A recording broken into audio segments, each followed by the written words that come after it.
Hello, Assalamu alaikum. Today I will describe grammatical topics, suffix and prefix. আমরা অনেক সময় ইংরেজি বলতে গিয়ে যে প্রবলেমটায় পড়ি সেটা হলো যে আমাদের ইংরেজি ভোকাবুলারি খুবই কম, কিন্তু এই ভোকাবুলারি আমরা মুখস্থ মেমোরাইজ করার জন্য অনেক চেষ্টা করি, অনেক সময় বই নিয়ে বসে একটা একটা করে ভোকাবুলারি মুখস্থ করি, কিন্তু এই ভোকাবুলারি মনে রাখা আমাদের জন্য খুব একটা কঠিন হয়ে যায়। তো আমি আজকে আমার এই ভিডিওতে আলোচনা করব কিভাবে আমরা খুব সহজে হাজার হাজার ভোকাবুলারি মনে রাখতে পারি এবং একটা ভোকাবুলারি থেকে কিভাবে একাধিক ভোকাবুলারি ওয়ার্ড আমরা মনে রাখতে পারি সে বিষয়ে আজকে আমি আলোচনা করব। ভিডিওটা শেষ পর্যন্ত দেখবেন, আশা করি সবার জন্য উপকার হবে।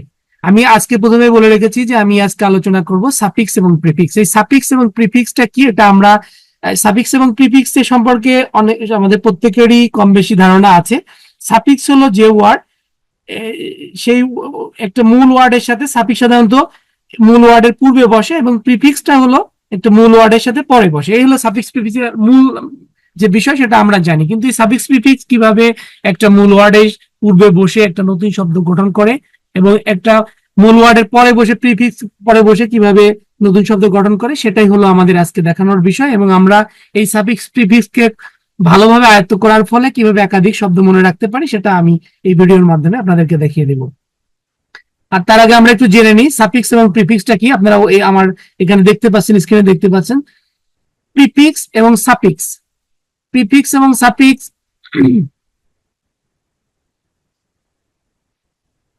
হ্যাঁ, এখানে প্রিফিক্স আছে। প্রিফিক্স প্রিফিক্স মানে হলো বাংলায় আমরা বলি যে অনুসর্গ, আর সাফিক্স হলো উপসর্গ। তো সাফিক্স এবং প্রিফিক্সটা আসলে কিভাবে কাজ করে সেটা আমরা দেখব। সাফিক্স এবং প্রিফিক্স এর মাধ্যমে কনভার্সন অফ ওয়ার্ডস মানে শব্দের রূপান্তরের সম্পর্কে জানা যায়। প্রিফিক্স ও এন্ড সাফিক্স এর আলোচনা করতে গেলে যেমন যে টার্মটা আমাদের সামনে আসে সেটা হলো অ্যাফিক্স।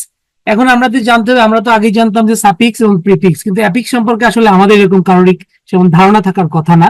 তো আমরা আগে জেনে নেব আসলে অ্যাফিক্সটা কি।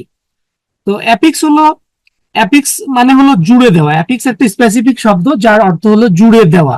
যদি আমরা সরল ভাষায় বলি তাহলে অ্যাফিক্স হলো সেমি ওয়ার্ড বা অর্ধ শব্দ বা শব্দাংশ।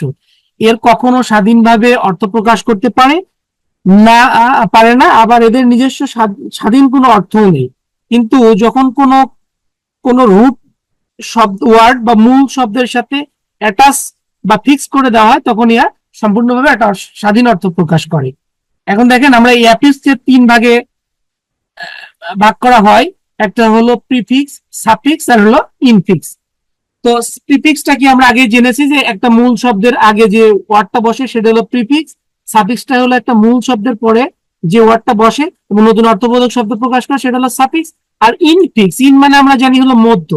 তো ইনফিক্সটা হলো এরকম একটি ব্যাপার যে একটা মূল শব্দের মাঝখানে বসে যে একটা নতুন শব্দ গঠন করবে এবং একটি নতুন অর্থবোধক শব্দ তৈরি করবে, সেটাই হলো ইনফিক্স। আমরা উদাহরণে গেলে আরেকটু সুন্দরভাবে দেখতে পারবো।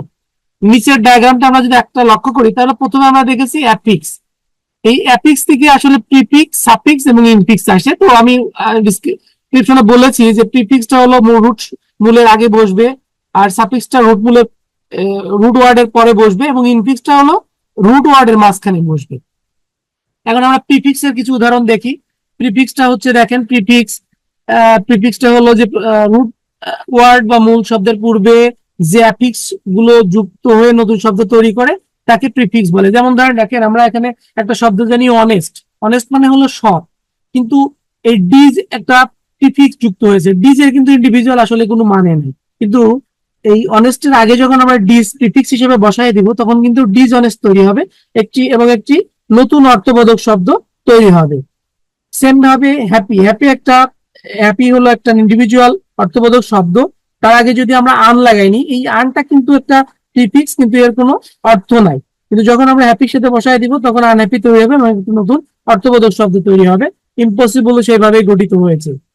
আর সাফিক্স এর কথায় যদি আসি তাহলে দেখেন যে সাফিক্স আসছে রুট ওয়ার্ড বা মূল শব্দের পরে যে অ্যাফিক্স যুক্ত হয়ে নতুন শব্দ তৈরি করে তাকে সাফিক্স বলে। দেখেন ফেইথফুল, ফেইথ একটা ইন্ডিভিজুয়াল শব্দ, তার সাথে ফুল যুক্ত করা হলে আর একটা ইন্ডিভিজুয়াল অর্থবোধক শব্দ তৈরি হবে। তাই ফেইথফুল একটা ইন্ডিভিজুয়াল অর্থবোধক শব্দ। রিডএবল, রিড হলো এখানে একটা শব্দ, আর এবল, রিড হলো মূল শব্দ আর এবলটা হলো সাফিক্স। তো রিড এবং এবল মূল শব্দ এবং সাফিক্স যুক্ত রিডেবল শব্দ গঠিত হলো, সেম ভাবে ইউজলেস তৈরি হলো। এখন ইনফিক্সড আমরা কি, ইনফিক্সড আমরা একটু দেখে নিই।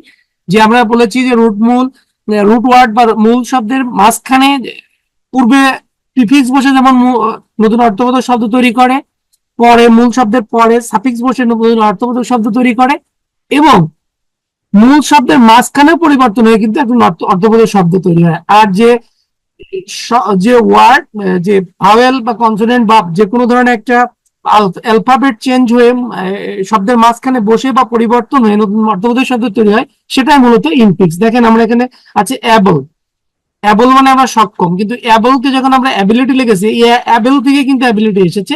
তো অ্যাবল থেকে অ্যাবিলিটি আসতে কি পরিবর্তন হয়েছে, এ বি, এই এ বি, বির পরে একটা আই এসেছে, এলিয়া আছে, আর ইর পরিবর্তিত হয়ে আই টি ওয়াই হয়েছে। তাহলে অ্যাবল থেকে অ্যাবিলিটি হয়েছে, তার মানে এটা ইনফিক্সের মাধ্যমে অক্ষরের পরিবর্তন ঘটার ফলে মূলত এই এই নতুন শব্দটা অর্থবোধক শব্দ তৈরি হয়েছে। যেমন লাইফ, এ লাইফ, লাইফ মানে হলো জীবন, আর লাইফ মানে হলো লাইফ থেকে লাইফ এসেছে, এল আই এফ পরিবর্তন হয়েছে, এবং এফ এর পরিবর্তে ভি হয়ে নতুন একটা অর্থবোধক শব্দ লাইফ হয়ে গেছে।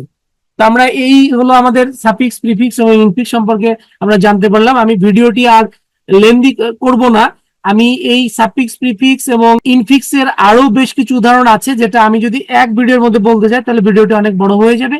তো সেই কারণে আমি এই পর্যন্তই আপনাদের জন্য রাখছি। আপনাদের জাস্ট এই ভিডিও থেকে আপনারা বুঝতে পারলেন, নিশ্চয়ই বুঝতে পেরেছেন যে সাফিক্স, প্রিফিক্স এবং ইনফিক্স এর মাধ্যমে আমরা একাধিক শব্দ গঠন করতে পারি, এবং একটা শব্দ থেকে মনে রেখে একটা শব্দের সাথে সাফিক্স, প্রিফিক্স এবং ইনফিক্স যোগ করে একাধিক অর্থবোধক ওয়ার্ড আমরা জানতে পারি, যেটা আমাদের দৈনন্দিন জীবনে স্পিকিং এর ক্ষেত্রে, রাইটিং এর ক্ষেত্রে কাজে লাগবে।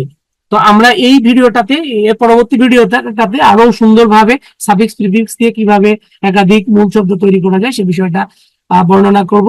তো সে পর্যন্ত সবাই ভালো থাকবেন, সবার জন্য শুভকামনা। আসসালামু আলাইকুম।